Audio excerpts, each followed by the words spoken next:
Welcome back to She's Got Game. On this week's episode, I'm sitting down with Charlotte Evans, who is one of the women who led us to Team GB's first ever gold medal at the Paralympic Winter Games. We then go on to talk about her life in policing and then financial planning.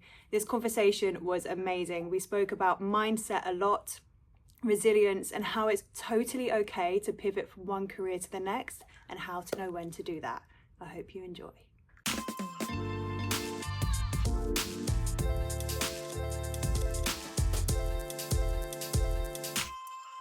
Charlotte Evans, welcome to She's Got Game. Thank you. Thank you so much for joining me today. We are going to start quick fire. Okay. Which gives you most adrenaline? Skiing, police work, closing a financial deal, presenting live on TV, or public speaking? Gosh, that list is intense. They're all really different. I think, I suppose we'll start with the skiing one. Skiing, the adrenaline changed. It changed throughout. So when I was obviously competing able-body on my own, you had the adrenaline of keeping yourself safe and only focusing on yourself. But then you had, when I moved into the Paralympics team, I then had the safety of somebody else. So I suppose the adrenaline became very different. It's very hard to make somebody go as fast as they possibly can, but safely. So I think the responsibility became a lot larger. So I think that adrenaline was pretty high. I think policing, that was high in you actually are risking your life at some of the jobs that we were going to. Again, you have real high pressure to make sure you do the right thing and kind of make sure everyone's safe that's around kind of the area that you're dealing with. Finance, it's new for me, so I'm excited. It's a buzz. I get to work in the sport industry of it. So yeah, I'm loving that as well. But okay, let's put it all in. Which one would I say? I think probably policing, because there's probably more parts to it that you can't control. Skiing, I was quite comfortable in what I was doing with my ability. I just needed her to listen to what I was kind of giving her. So yeah, I'll go with policing as probably the biggest adrenaline and fear factor as well. What would you say is the favourite or your favourite slope or resort that you've ever skied? Oh gosh. They all are different, but I think for me, I just love Austria. I think Austria is just, it's got that family feel, it's got that culture, and there's not loads of us there, if that makes sense. The touristy part isn't as big as it would be in France and places like that. So yeah, I'd choose Austria. So I've never been to Austria. I've done France and Switzerland. Okay. But I've heard Austria is amazing. Yeah, it's got beautiful views. It's got like good cafes. I imagine the après is pretty good, but I don't know, if I'm honest. I haven't done the whole holiday. I've never après either. So I can't help you with that bit. But skiing wise, yeah, it's got good slopes and you've got a real range of different abilities that can go to it. So if you want that culture side of skiing, I think Austria is better for that. If you want the party scene and the fun side, it's probably France. It's kind of folly do's and whatever. That's the one I was going to say. What's it called? The favourite folly do's. The folly do. If you could swap careers with someone for a day, who would it be? Oh gosh, who would I swap with? I really love what I'm doing. I know that's a really rubbish answer, and I'm sure there's people that have really great careers and lives, but I really love what I get to do. Like, I've been really lucky to pivot in different industries. Like, I'm 34. I've had 3 big careers. Like, they're not small. I did well in all the 3 sectors that I'm trying to work in. So I just think for me, I'm really lucky that I'm someone who will just give it a go. I might not be good at it. It might take me a while to get to where I want to be in it. But yeah, I think my life's pretty great. I have good friends, I have a good partner, I have a good family. Like, what more do you want? Like, there's not really anything else that I need. So I think for me, I really like my life. I don't think that's a boring answer at all. I think that's the goal. That's where we all want to get to. So. And you spent a bit of time presenting as well, didn't you? What's the funniest thing that's happened to you on TV?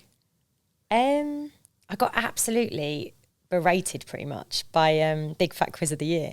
He is probably the funniest guy I've ever worked with. But at the same time, you don't ever want to say anything back because you're going to get absolutely attacked. Yeah.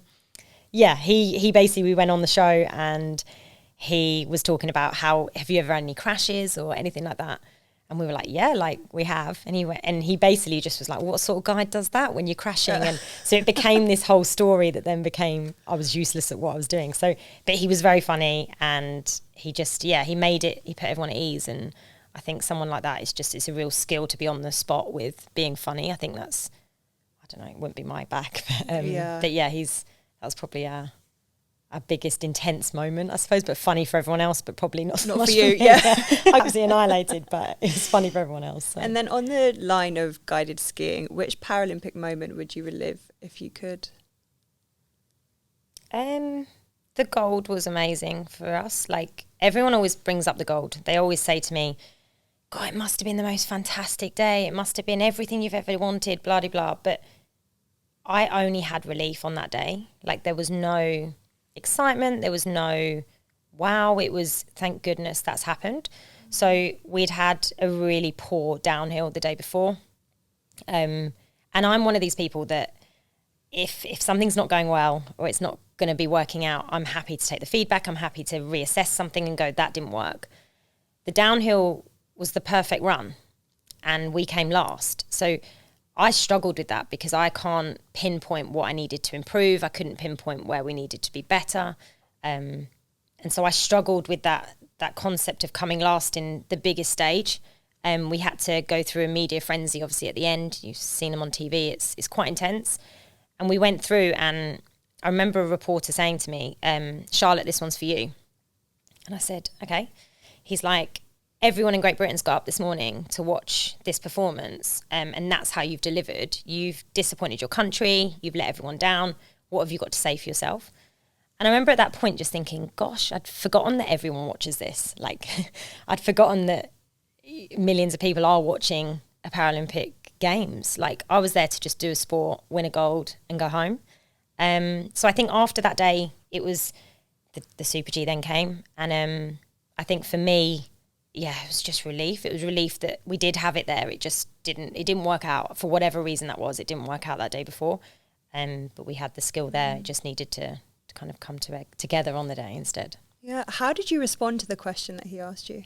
I responded with sorry. It was really emotional. Like, and I think everyone always says this in every athlete, so I'm sorry if I'm repeating what people say, but you only see one day. And when you've dedicated your life, and it is your life, because I competed since I got into skiing when I was 5, and we competed hardcore till we were 18, and then I started working with the Paralympics just whilst I was injured. So you really do dedicate your whole life. You take schooling out, you go, it's difficult with friends, it's difficult with like changing from different groups when you get back to school and actually all the girls have changed, no one's friends anymore, and you've got to try and find where you now fit in that group. Or doing your GCSEs being filmed in Norway, like everything was, that's the picture. And then when you get to the games and you get to one day that you hope to perform the best you've ever performed, to then win Britain's first ever one in that kind of sport, you have no concept of what that means. Like, you just want to win. Like, that's it. That's all you want to do is win. And I think when you've been thrown into a limelight that you then go, how do I operate in this? I think that's when you start to then go, yeah, what's next really? Like, where do I go next? What do I do? And I think the apology was probably all I had for him. I didn't really have a grand answer. I didn't know what had happened. I couldn't answer it myself. So I think, yeah, they're probably the difficult parts in sport. If you could go back now and he was to ask you that question again with all of the knowledge and the hindsight that you have, would you change what your answer was? Like, I'm always a pleaser. Like, I actually get a kick out of helping people. Like, that's why my career journeys have been what they are. That was the one concept of why I do all of them different things that I've done. But I also look at it and go, it was such a difficult question in that moment. I hadn't thought of the other people, no. Do I want to let down the country? Absolutely not. But do I feel that since then I've given back to the country in other different things? Yeah, 100%. Like, I'm sure we'll come on to policing, but like some of the things that I set up there were just, they're some of my proudest moments. Do you know what I mean? So I just think, yeah, I probably wouldn't answer it any different. I'd probably still be apologetic. I just maybe would understand what it feels like to enjoy a moment more. When you do win, because the next day we didn't enjoy it. We just processed and was ready for the next day. So I think if I had my games again, I would enjoy it more. I'd go and do painting and do all the things that everyone probably did in the village. I didn't do it for the simple reason I was so scared of changing any routine. We didn't want to change our food. We didn't want to change anything that changed was going to be a problem. So yeah, I'd probably go back and enjoy it more. And then you said you started when you were, 5 years old. What was it about skiing that captivated you at such a young age? I didn't. I hated it. Did you? I absolutely hated it. Like, my dad basically got us into all different sports, wanted us to get into sport. We lived in an area that had a lot of poverty. My parents came from not rich backgrounds and things like that. So I think they just felt sport was a good outlay for them. They got into different sports to try and keep them off the kind of bad road that it could have led to. And I think they felt the same with me. And he took me horse riding, he took me gymnastics. And I think he just found with the sports that he couldn't be involved. And he wanted a sport that he could do with us. So he went on a lad's holiday and was like, God, I hated it, but we can do this together as a group. And that was it. So we went down to our local ski centre. They did all these cards where you could get free access. Went and did it, and I hated it. I literally was like, I don't want to do it. My dad was like, you're doing it. And my sister then got involved and was very successful and naturally quite gifted at skiing. It just became something we did every weekend. Like, it just became the norm, I suppose. And then I got to probably 14, 15. That's probably when I started to get a kick for it and was like, I was starting to win things. I was starting to get better at what I was doing. And I think that's probably where I started to see I could be better in this sport. But before then, no. So it was 10 years of doing it until you felt like you enjoyed it. Yeah. And even then, I'm not sure I'd say enjoyed. I just realised it was a sport I was going to be doing. So yeah. You accepted that your dad was not going to give up. Made my dad sound horrific. But yeah, basically, you're not going to stop until you're there. But yeah. What was that training like for the first 9 years? Were you in the UK? Yeah, so it was dry slopes. Okay. So they had a circuit and you would just follow the circuit around the country, racing every weekend. And probably at about the age of 14, I then started doing more on snow. Snow was expensive. It was never going to be a gift. It had to be something we had to either work for, get sponsorship for, whatever it was to be able to do it. So I then, moved in at 15, got selected for the England team, and it was tough. Like, it was, sorry if I'm jumping any of your questions, but it was tough, the England team. Like, if I'm really honest, did I have happy memories of it? No. Like, it wasn't. I remember my first day, we skied down, and I don't want this to sound like I'm feeling sorry for myself, it really isn't, but I was the weaker one of the girls in the team and had purely got in there because they chose the top 4. And genuinely, 4 people had fallen over and I ended up in the top 4. So I get selected for the team because that's the criteria.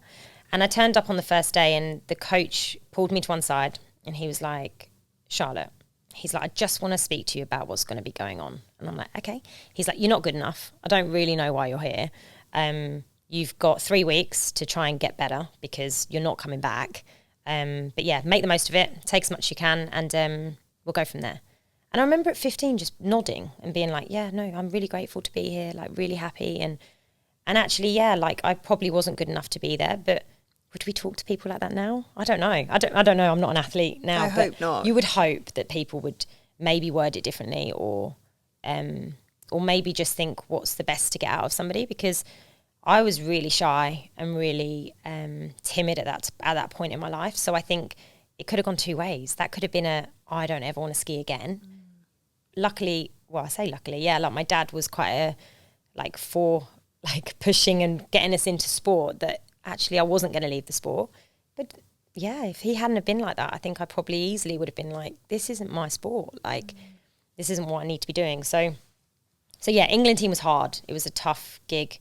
But it does make you learn from it, don't you? You get experiences from it and you take them into your next chapter and your next period and it goes from there, really. What happened at the end of those 3 weeks? Well, I stayed.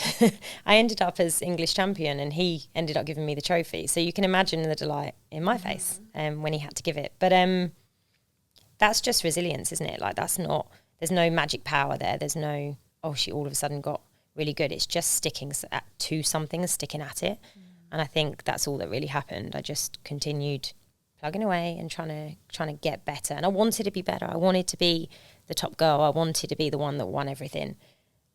And you only get that if you keep going. So I think, yeah, it got there in the end. But I definitely am the the windy road. I'm definitely not a straight, let's get there and go. It always seems a little bit difficult getting to where you need to be. Yeah, and then becoming English champion at 18, did that then shape your confidence and ambition with skiing in any way, or do you feel like that was already ingrained in you before that point? Yeah, I think it built my confidence. I think it always does, doesn't it? Like, I think if you're not winning things, then you win something that's big. It's great. Like it gives you that confidence. But I think I got injured the month after at the British Championships, which maybe that was the way the path was meant to work out, because it then led me to working in the disabled team. So I think, yeah, the plan was always to go back to my own skiing. It was never to go and stay with Kelly, who I skied with.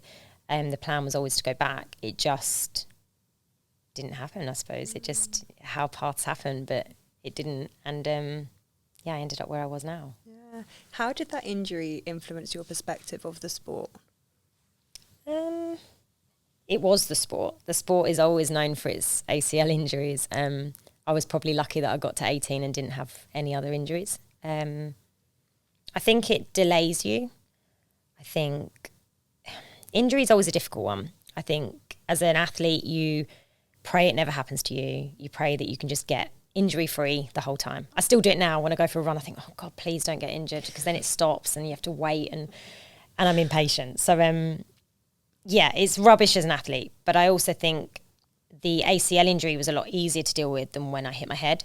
I think the ACL, they gave me a time frame. They've said, this is how long it's going to take, and then you can be back on it and going.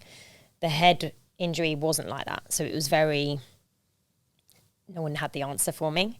And as somebody who likes control and knows what's happening, that was a kind of difficult injury.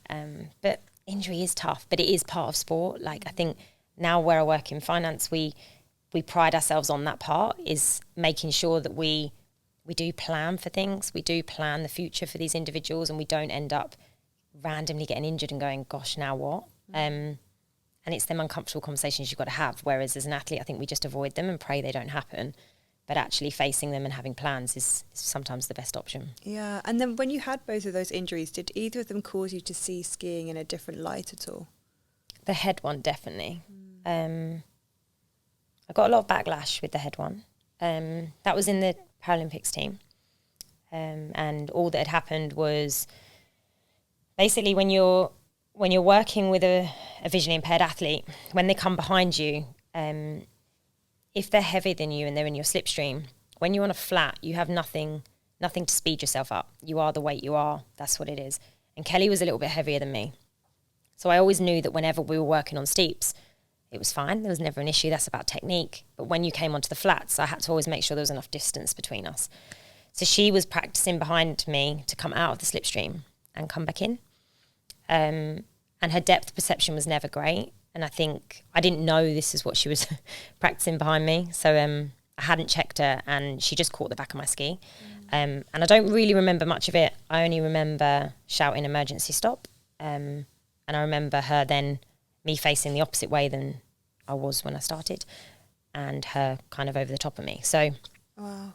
That was, I've totally gone off track, sorry, on what your question was. But did it change how you saw yes, the sport? Sorry. Hopefully you can cut that bit. Not at all. Yeah, so it did change, because then when the head injury happened, and I say injury, it was a severe concussion that basically pretty much put me in a dark room for about 4 months. I had to learn how to memorize things again. I had to learn how to, like, my hearing all went, my speech wasn't great. Like, it was really horrific. And I think I then from that point needed to change what sport did. There was never anything in place for testing what your memory was like before, because I may never have known how to do 5 words back to you. I don't know. But when you're then in that situation and they're going, recite this back to me, I could actually have been fine, but actually you don't know if you've got no starting pack. So I then wanted it changed. So I did a lot of work with media to not even highlight. It was never there to bash people. It was just to get it changed. That was all. People felt that they had this in place.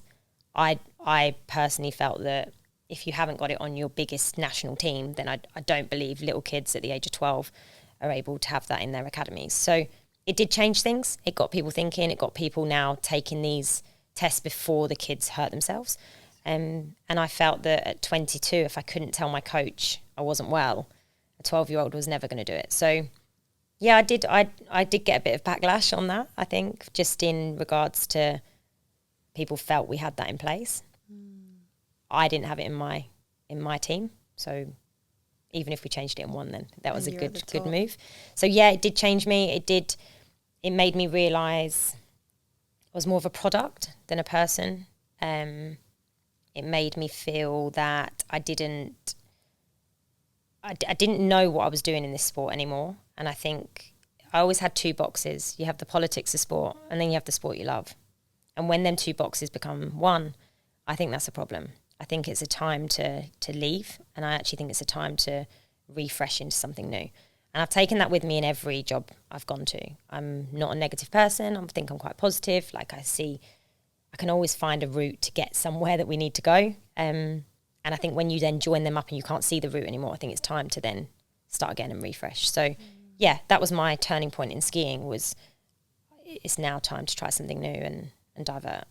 So funny though, because still at this stage you're only 22, yeah, which is still so young. Yeah. But you've spent how many years in the sport by that point? 17 years. Long time. Or more. Did you not feel heard by your coaches? No. At all? No, like my coach, so when I hit my head, he was adamant there was nothing wrong with me.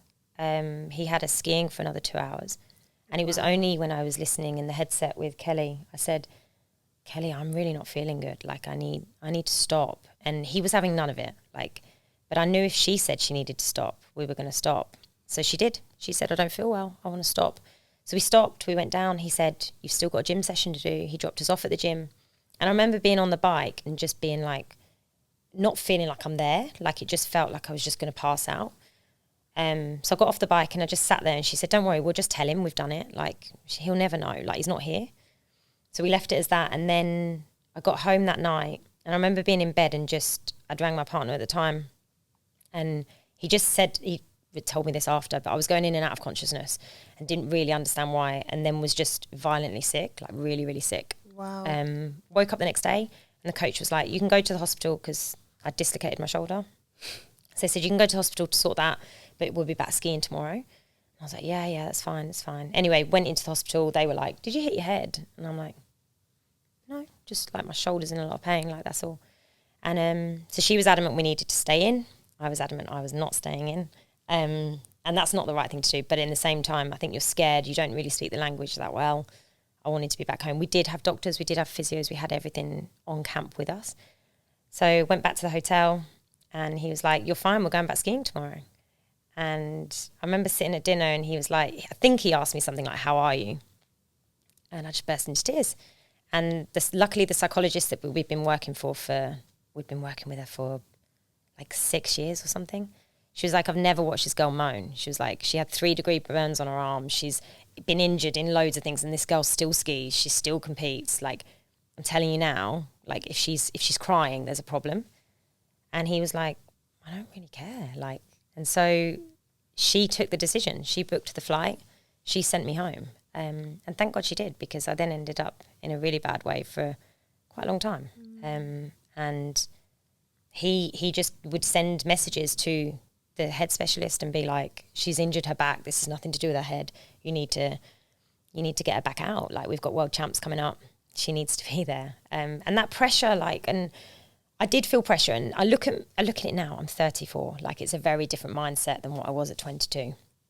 But that mindset at 22 was, I need to be back. Like, and I remember lying to the specialist and like trying to remember these words and getting out and writing them, so that hoping she'd ask the same words. And I keep practicing. So she would almost get ready to sign me off. And I remember she sat there one day and we're having like a row. Like, I'm like, you need to let me back. Like, you're stopping me going back. And she said to me, she was like, you know what? You don't care if you die. She was like, but how do you feel if you give the wrong response to Kelly and she dies? And I remember thinking, that's a bit severe. Like, and she's like, and that was it then. I was done. I was like, yeah, I'm not going to World Champs. I'm done. We're chilling. And then that was it. And then I started to heal. Yeah. Isn't it funny how your brain like actually does relax? So yeah. And then obviously I think at that point then was like, I am a human. I have a personality. I have feelings. I have a life that's been I've been really lucky. You hear them horror stories, don't you, in skiing where people have hit their heads and it haven't really made it. So I think that was my point, to be like, it's time for change now. Let's try something new. And that's when the Clipper race came in. So completely different experience. Yeah. I mean, it sounds like you and Kelly had quite a strong bond. Yeah. How did that relationship form? I don't think she'll hate me for saying this, but we hated each other at the beginning. Did you? We really didn't like each other. Like, we were such opposites. Like, I was 18, like I said, really shy, was not ready to command anything. And you had Kelly, she must have been, 25, 26, who had been to university. She'd had a job. She was a grown adult, like a real adult. And she's got some 18-year-old going, we're going to do this. So I think, we just clashed, absolutely clashed constantly. And it took the psychologist really to kind of break that down. And she kind of sat with us, and the only way I can describe it is it's like marriage counselling, genuinely. Like, you sit down, you write down the things you don't like about each other, you like about the things you do like about each other, and the things that you have in common. And it was intense. It was brutal. I don't think I've ever sat and felt so uncomfortable in all my life, but it was brilliant because we then understood what each other need from this relationship, and actually what our goals were they were matching. We both wanted to win. We both wanted to be successful. And when you can figure out the goal part and you actually match in that, the rest is going to work out just fine. So it then changed. The job was that I would be more assertive, more stronger on the hill, and almost that boss on the hill. She was the boss off the hill. And then it just worked. And that's when the medals started coming. That's when we started to really kind of separate ourselves from the pack. And that was, because the relationship's strong. I think if you trust someone implicitly, like, you can pretty much do anything, can't you, in the world? And you are genuinely putting someone's life in your hands. That one, you're moving, 75 miles an hour? You've got split seconds. Like, it's not, you haven't got time. You haven't got time to think about it. And I think it's like anything, isn't it? I bring this into finance now, and when I was in policing, when I was looking after a team. If I said to you, right, I think what we should do is we're going to maybe we'll turn this way and then we'll do this. Or if I said, we're going to turn right and you're going to do this and you're going to do that, you'd be like, okay, we're going. Like, she knows what she's confident in what she's doing. So I'm going to match it. And so it's just silly little words that can change a whole dynamic of a team. And I think that's what happened, is we just changed the wording. We changed my position in what my job was. And then it was easy. Like, it then performed better. It's like that trust and communication piece was so important to what you were doing. It's huge. Like, and you genuinely are having to rely on somebody else to get you down the hill. Like, so if you don't trust that person, you're never going to let go, are you? You're not attached. So you've only got a headset. So if you're not going to respond to what's being said, that split second can change the whole piece of what you're doing. So it took time, and it does take time.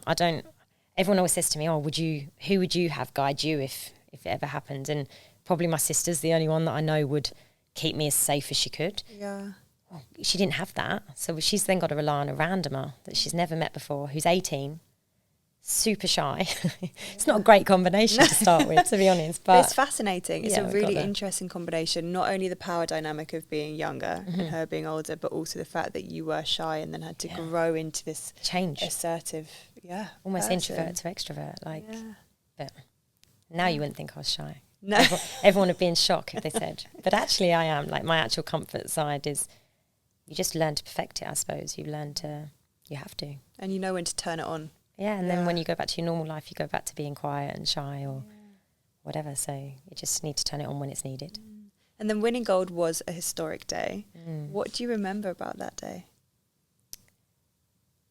I don't know. I remember lots of stuff. Like, obviously the media was insane.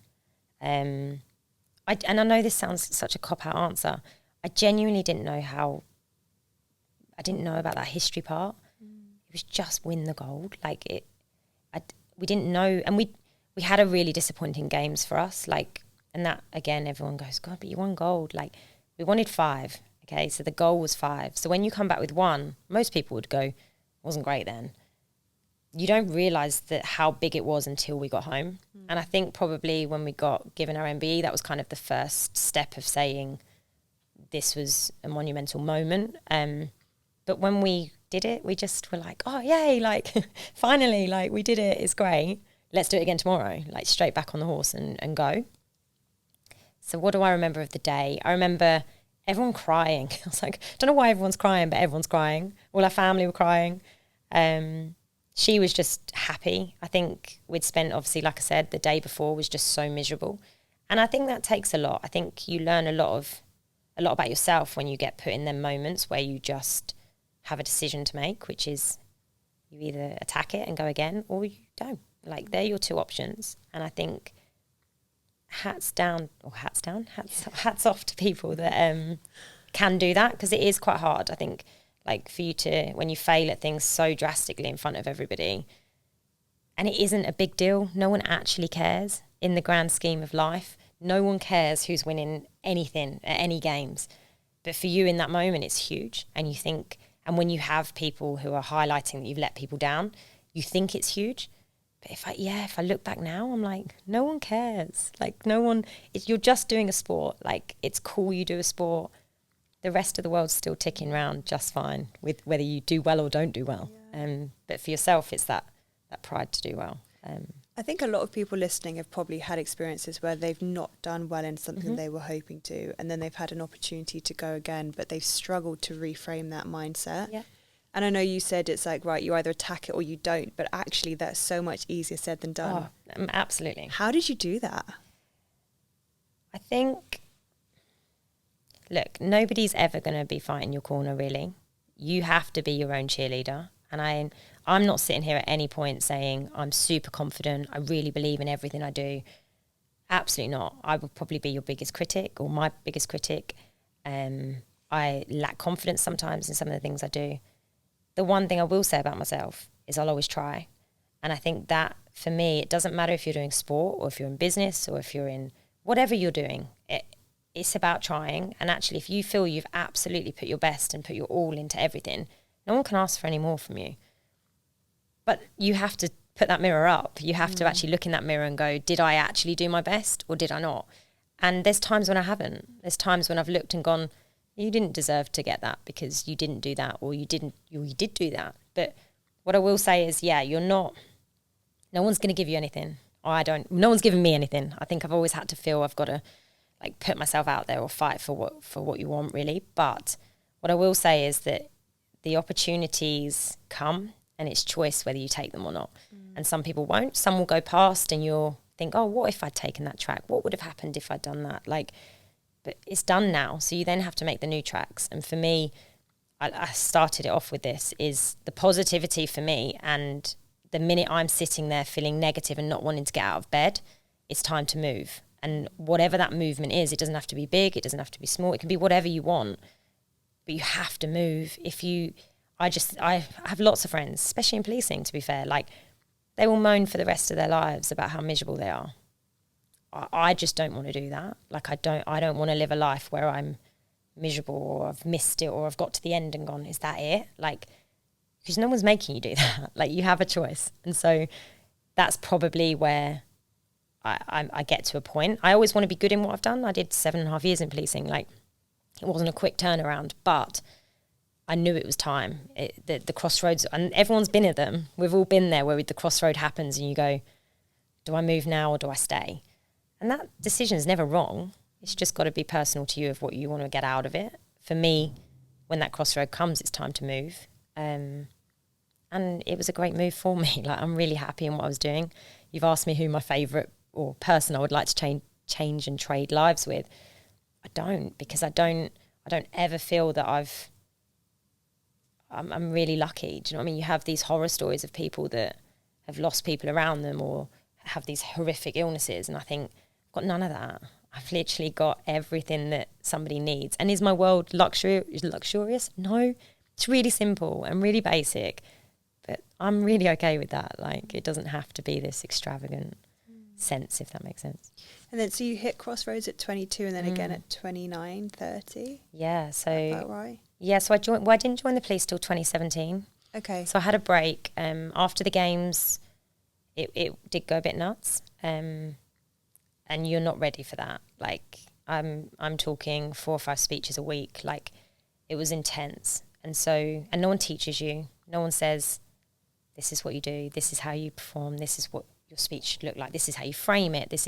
And all of a sudden, someone who's shy, who wants to hide in the corner, and you can probably see it if you look online and find any of my interviews before the games. I barely say a word because I'm dying being in front of the camera, of having somebody asking questions. Kelly will do all the talking and I'll just sit quietly. But when the games happened, I didn't have that opportunity anymore, like that opportunity to sit in the background. Kelly lived in Ireland, I lived here. The opportunities were massive.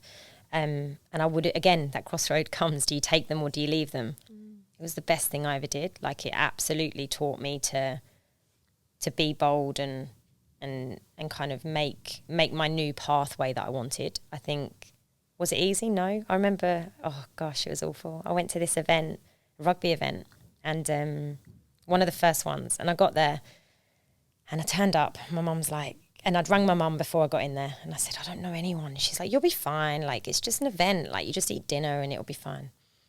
Anyway, I walked in and everyone just looked at me as I walked in. So I thought, I can't do this. So I went to the toilet, and I remember ringing my mum crying, going, Mum, I can't do this. I don't know why they keep sending me to these events. Like, I'm not confident. She was like, right, we're going to come up with 10 questions. I'm like, pardon? She's like, we're going to come up with 10. So there and then in the toilet, she gives me 10 questions. She was like, now go find somebody and start the conversation.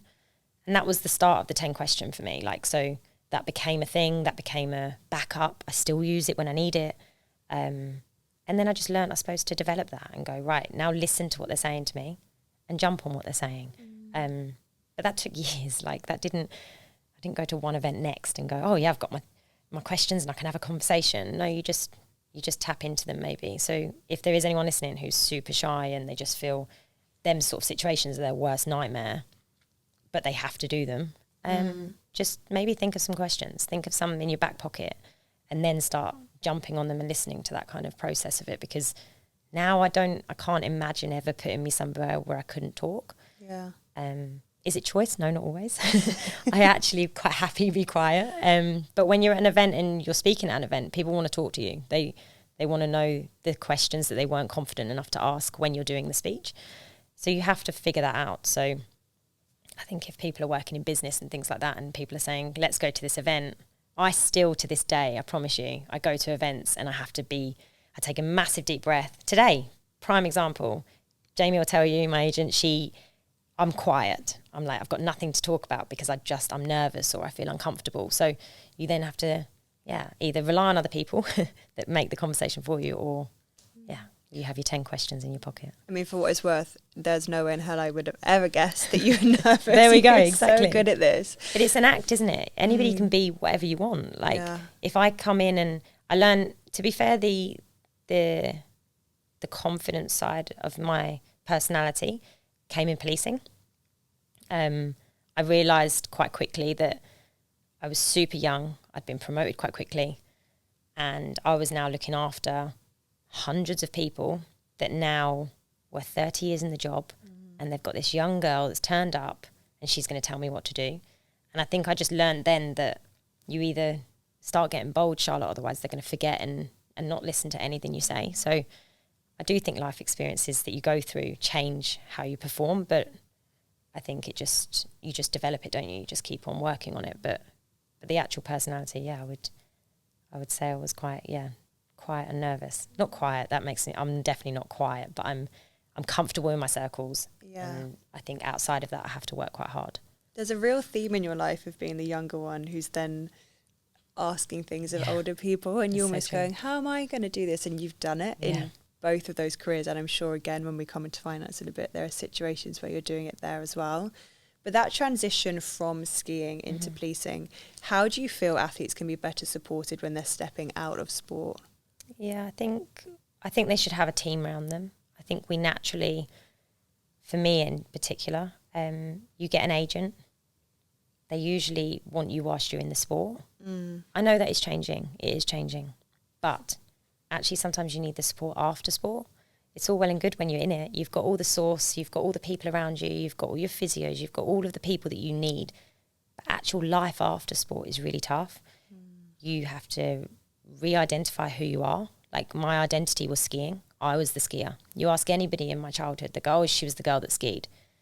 you're having to redefine all of that. And how do you become a new human? How do you become somebody that actually is Charlotte? Like, who is Charlotte? Like, Charlotte's skier. Okay, well, who is Charlotte without skiing? Like, and I think we have this in jobs all the time. You leave a job, and I'm sure if I left policing, there'll be a stigma to that. It won't be anything to do with skiing. It'll be something in policing that I did.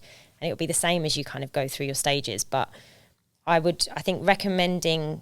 think finance especially, like, I think nobody teaches you that really in school. So I think having a financial planner in sport and then having a plan after sport I would always advocate for that. I work in that now, so I'm obviously going to advocate for that. But I think having that team around you that you trust and advice that you can use off people would be really helpful. I think the Paralympics and Olympics, and they may do this now, I'm a long time out of skiing, but having that team of people that teach you how to do the media, teach you how to even charge. How do you charge people? Like, how do you, all of these things that people just either learn along the way or just don't do. I did so many free things because I just felt like, oh, this is nice. Like, they want me to come and talk. Yeah, I'll come and talk. Like, it becomes that. And actually, you end up spending a lot of money traveling around the whole country, which I don't regret any of that. I loved doing all of it. But actually, if you had the guidance, then you would actually know what you can capitalize on and what you can make a career out of after. So I think having a team around you for after sport, or even using old athletes that have been there and done it, and giving that kind of how-to guide, I suppose, of what happens after sport would have, for me, been really helpful. But it could have changed. Like I said, I'm old now. It's been a while. It's been a while since I've been in sport, so it could all be working nicely. But for me, in finance especially, it's definitely not happening. I speak to a lot of athletes who just have no idea. Most of their money is put in a bank account. There's so many more things you can do with it to make it have a longevity. Yeah. And so, yeah, I think that's probably quite a key thing for them to have. Why did you go into policing? So I did a speech, and I was sat next to the chief constable, and he said to me, as a passing comment, I said, I always wanted to get into policing when I was a kid. And he just handed me his card and said, if you ever change your mind, give me a call. So it took me, that was 2014, took me to 2017. So keep your contacts, guys. If you've got any contacts, just keep them in your drawer. You never know when you're going to tap them back up. But so yeah, I got the card back out and emailed him and said, I don't know if you remember me. I was doing a lot of work in schools with kids who were getting in trouble with the police. I couldn't get my head around how a 7-year-old was known to police. I didn't come from that. Like, I definitely was from a family who, I wouldn't know who my local police officer was. Like, we didn't know that. So the fact that was happening just kind of blew my mind. So I was doing a lot of sport in schools to try and use it as an outlet for them, and frustration and all of them things that they were kind of going through. So I rang the police, I emailed the chief to be like, can we work together? I want some more schools. I want to work more in this. And he was like, I don't want you working for someone else. I want you working for me. And that's kind of then where it kind of went, really. They didn't have a cadet scheme. They were probably one of the only forces in the country that didn't have it. And he said, you've got free reign. Like, run it how you want, make it what you want, just make it good. And that was it, really. That's when the kind of journey started with policing, and would probably be my proudest moment, if I'm honest, the cadet team. It was phenomenal. We had nearly 500 kids. You had to have 25% from deprived or vulnerable backgrounds. Well, I just refused to have a percentage on how many we were going to take. So we ended at about 47% in the end. Wow. And these were kids that were in care. These were kids that were in trouble with the police. And we genuinely, and I know people say this, but we actually did turn their lives around. Like, we've got kids now that have no crime reports to their name. They're really successful. They've got jobs. They've managed to turn their whole lives around. And it was so basic. It was so simple. All we did was give them a uniform, so they now are equal. We took phones away for the session. Doesn't matter what phone you've got. They didn't wear trainers, so it didn't matter what rich trainers you could have had from your parent. And we mixed them all together. And all of a sudden you had a dynamic of kids that actually, we gave them a family, we gave them consistency, we gave them rules that some of them don't have. And actually, for me, them kids now have a better chance to start. And the program's still going, it's still there. And we won awards for being like the best in the country at it. And I just think that's purely because we didn't allow barriers and boundaries to be there. We just kind of pushed right through them and said, this will be for anyone and everyone that wants to join. I had a lot of kids we had one parent, I'll never forget them. She rang me up and she said, he's been rejected everywhere. They won't let him join anywhere because he's too aggressive. And I said, well, he can come and join our team. And I just remember her crying down the phone going, someone's going to give him a chance. Like, he's brilliant. He's now one of the sergeants in the team. Like, he runs the show. And you just think, yeah, you just need people to give you a chance sometimes. And so, that was the start of policing anyway. And then it went a bit chaotic after that. I mean, what then caused you to step away from policing? When was the moment where you woke up and you were like, I need to move? I think the negativity part. I think we had some really watershed moments in policing. I think when I joined policing, and we're going to go a bit deep here, I suppose, but when I joined policing, I was super proud. I was really proud of representing like my county. Like, this is amazing. Like, it felt the same as competing because I was representing something that I believed in.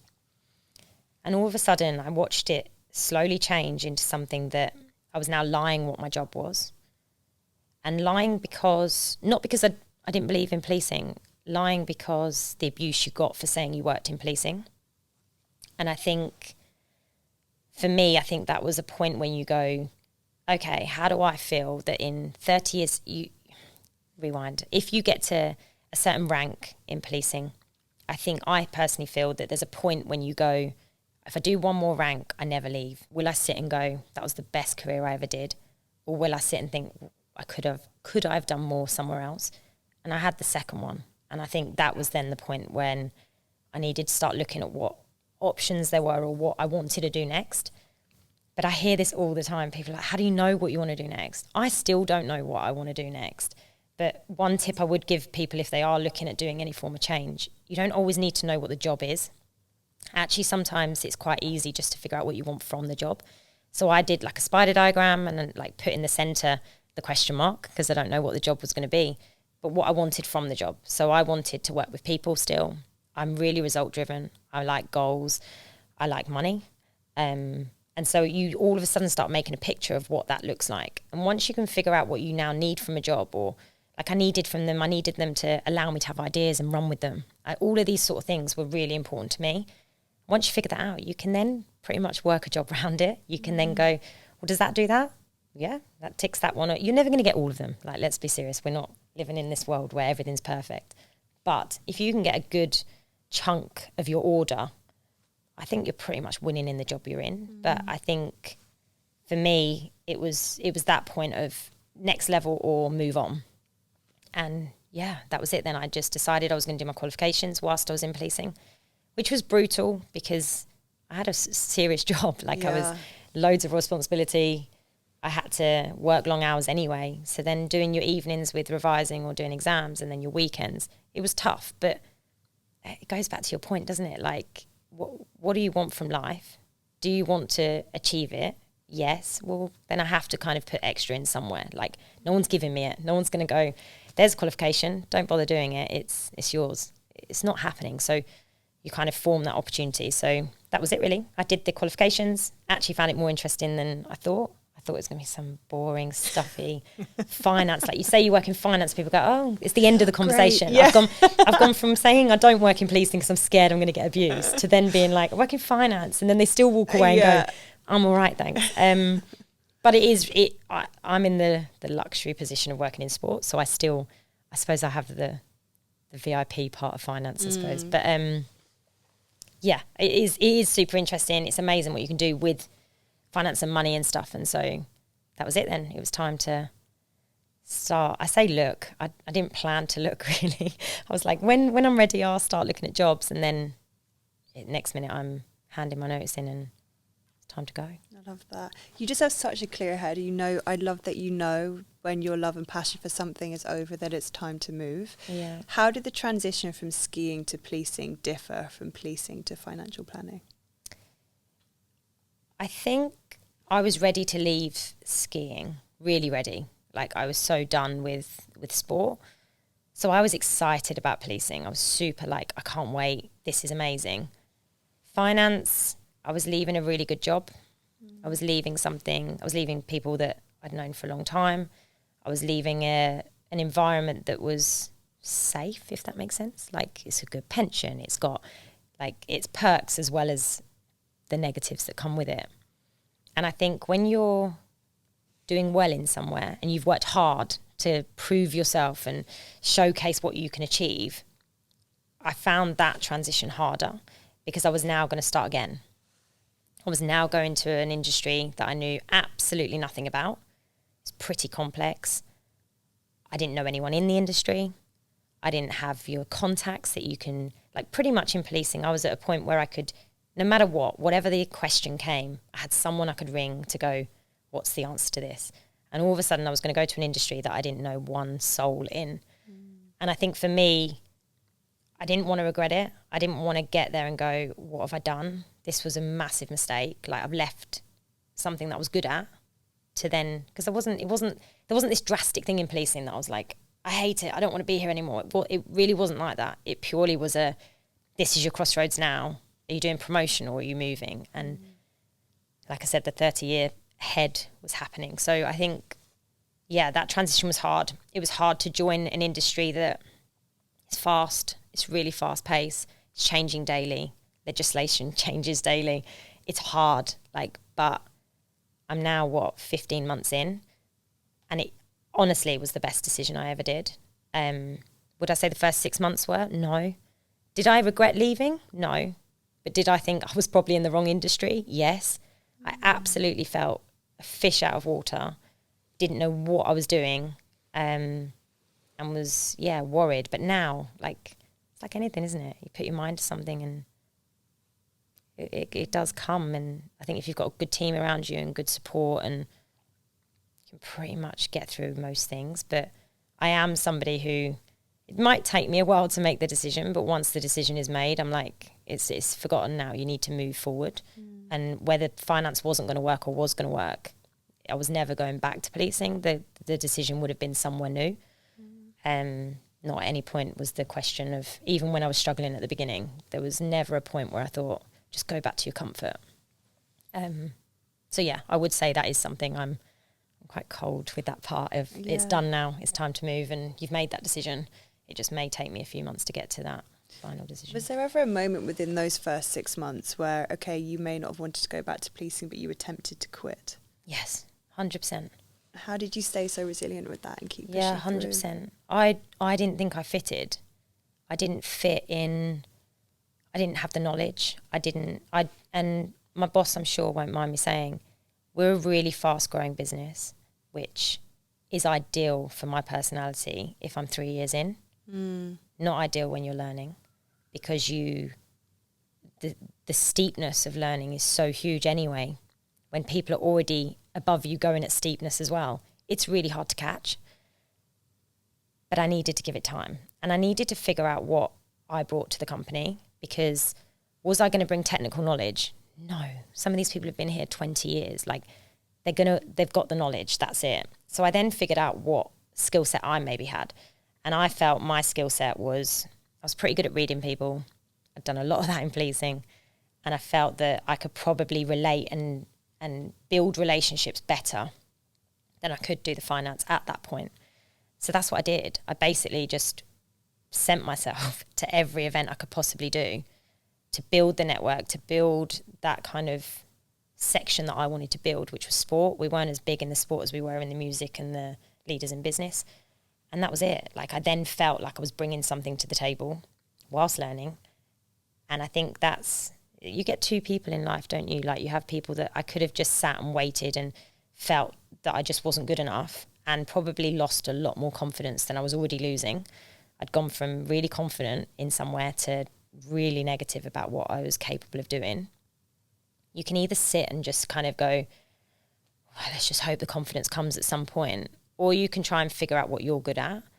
And I personally felt I was quite good at, building them relationships. So if that meant me spending every evening, which is what has happened for the last year, going to events, putting myself in front of people and building them conversations up, you then start to see it come to fruition. And I think now I understand finance better. Am I 20 years in? No, so I'm never going to be at that level. But do I understand? Yes, I can pretty much get myself through it. So I think, but I've also then built that network. I've built them friends. And I would like to say that I've probably got as big a network now as I had when I was in policing, if not bigger. So you really can build things if you want to. I just think it's easier to sit, isn't it? It's really easy. It'd have been easy for me to sit and cry to my partner every night and go, what have I done? This is a nightmare. Or you just try and figure it out. And now I look at it and go, God, that was amazing. Like, I've now learned what resilience really is. I've really learned what you can achieve in life if you want to do it. So, yeah, I think that kind of answers your question. I mean, I think so many people who are listening now are probably listening to you and going, okay, I need to move. I need to make a change. You know, everything you're saying is so inspiring, but there's probably still quite a large percentage of those people who don't have the confidence to make that shift.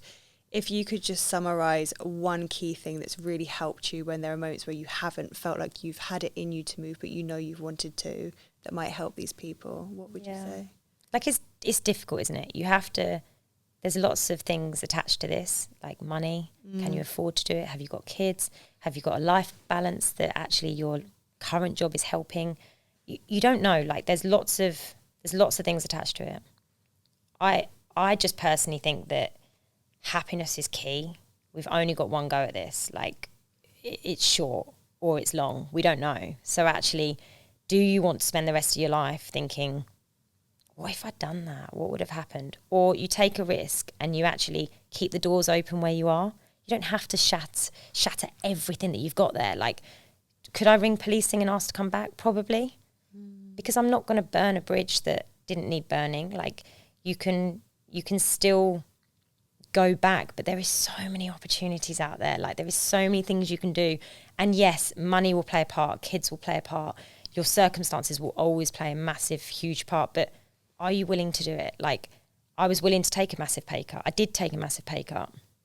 And I've got friends that will never dream of doing that, and they'll moan for the rest of their lives that they're miserable, but will never take the cut to see the bigger picture. Like, I will be in a better position than I was there in the end, if that makes sense. But sometimes you have to have them hits that aren't great and that you go, God, that's a bit tight this month now. That's not fun. With the thought of it actually being the bigger picture of getting better. I don't think it's hard, isn't it? And I get it. I hope people aren't sitting there thinking, oh yeah, it's easy. You've just switched and you've done this and you've done that. But I actually think there is so much fun out there. Like, if there is that thing that you go, I really wish I'd give that a go. You don't have to jump ship completely. Maybe start it on the side, or like build it on a smaller scale, or just ask somebody to come and spend the day with them. Like, finance, I didn't just go straight into finance. I went and spent time with them. I took annual leave in policing. I went to finance companies and said, can I just spend the day doing your job, like working with you and seeing what that's like?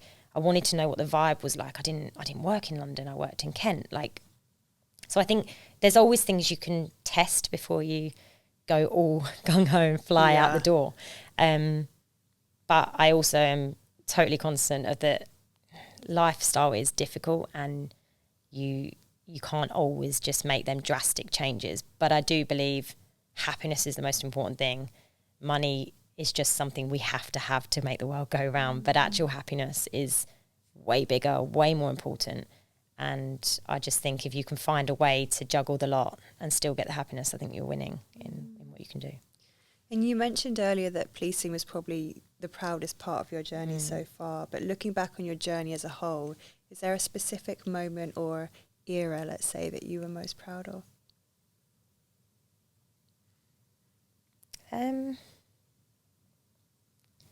Gosh, the delay. I don't know. I think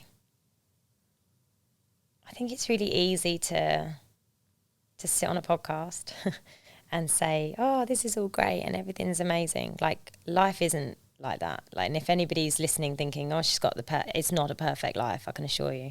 It's just my life that I've tried to make as perfect for what I need.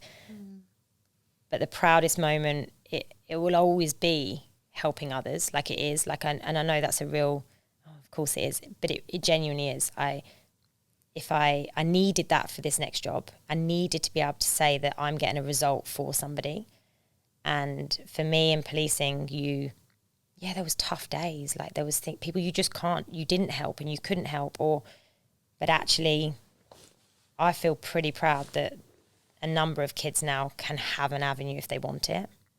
I feel pretty proud that as a planner now, I can work with athletes and hope that they have more of a plan after sport when maybe everything drops and everything's gone. And I'm proud that in skiing, I took it to the end. And it wasn't easy. Do you know what I mean? It wasn't an easy path. It wasn't one that just appeared. It was just I stuck it out the longest. That's all that happened. I had no superpower. I wasn't this super talented skier, not this super talented policewoman. I wasn't this super talented financial planner. I just put the work in, that's all. And it's a really crappy answer, isn't it? Because you see it with diets, don't you? You see it and everyone goes, I just want the quick fix. We all do. Everyone goes, I just want to take a pill and it's all going to be great and we all get on with it. And then when you see the videos of people going, no, I just go to the gym, I work hard, I eat well, you go, oh, boring. God, what a load of effort. Yeah, that's way too much effort than what I want.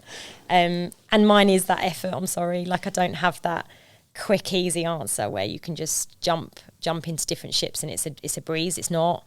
I think starting with new teams is tough, meeting new people's tough. I think starting a new job that you have no idea about is tough. But I do believe if you can see a bigger picture of that, it will all work out okay in the end. I just think you've got one go and don't regret it. Like don't get to the end of your life and go, I wish. Get to the end and go, I gave everything a good go, didn't I? Yeah. We talk about this a lot in the fitness industry of saying, you know, if we were really, really honest about what gets you results, it's the stuff that people don't find interesting or sexy. It is the showing up day to day. It's persevering when you don't want to go. It's making sure your diet's in check. Yeah. That is the foundation of a happy and healthy life and something to make you feel proud because you've been consistent with something that's not always interesting and fun and exciting. So I don't think it's boring at all. I think that is the magic pill, is to just do the work. Just do the day-to-day stuff. Like it's not, there's no magic. There is no magic. Well, I haven't found it. The magic is actually you just showing up. I think that's the bit where be proud of yourself. Like no one else is going to big you up more than you can. So look in that mirror and be like, what have I done I'm proud of today? And it can be big, it can be small. Like you don't have to win a medal. That's definitely not something I look in the mirror and think of. I think of like, do you know what? I got up today when I didn't fancy getting up, or I ate really well today and I didn't eat 5 chocolate bars. Like, do you know what I mean? It is like my relationship with food, and this is massively off subject, but my relationship with food after sport was horrific. Like it wasn't it was a really poor relationship. It still has its moments of being a poor relationship because you have spent your life restricted to then come into a world where you can have whatever you want whenever you want. I really struggled with that journey. And so I think there's probably a lot of people that actually the showing up part is the hardest part, and just being able to go, you know what, I haven't absolutely inhaled everything I've seen in my sight today. I've just had 2 chocolate bars or whatever that looks like. So, and I think you've got to be proud of them little steps more so than anything else, because there is no big thing that everyone's doing every day to go, oh, that was a really proud moment. Like, actually, it's the little things that kind of add up to then become the proud moment. If you had one piece of advice for your younger self, what would it be? Believe in yourself more. Like I was super negative as a kid. Didn't really think I was good enough at anything. Genuinely didn't think I'd be successful because I never believed I could be. I didn't think I had it in me. Like, I think the belief piece probably changed when I went on the Clipper race. I realised that was the turning point for me, where you could do something, and if you wanted to be good at it, you could be.